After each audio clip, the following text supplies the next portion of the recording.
Il y a 10 ans, je travaillais dans les médias avec Alain Veil. On a vu, comme tout le monde, Marco Randriana, qui était un joueur de foot, tomber. Heureusement qu'il y a eu cet appareil qu'on appelle un défibrillateur. Je ne savais pas ce que c'était à l'époque.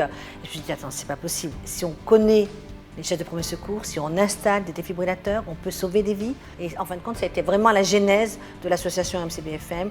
On s'est dit, on va utiliser nos antennes, agir pour sauver des vies. Il fallait absolument taper fort. Nous sommes allés voir Guillaume Pépi, qui était le président de la SNCF.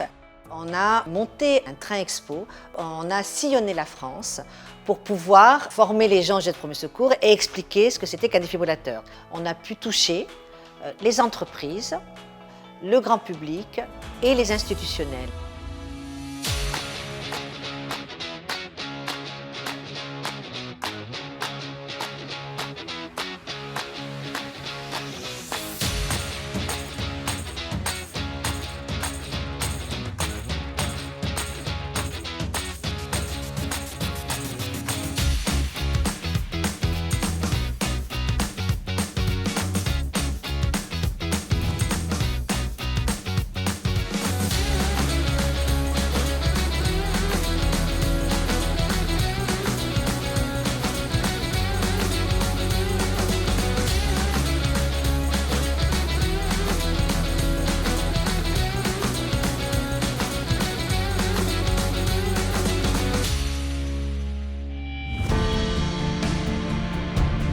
En 2008, c'est simple, le constat était très clair. On avait à peine 2% de vies sauvées, 40 000 morts, 5 000 défibrillateurs installés en France, c'était très peu. Les gens ne savaient pas ce que c'était.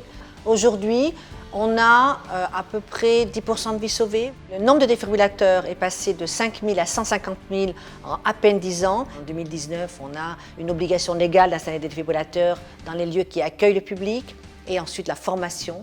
Et donc pour moi, la boucle est bouclée, on peut sauver des vies maintenant et c'était notre objectif, j'en suis donc très fière.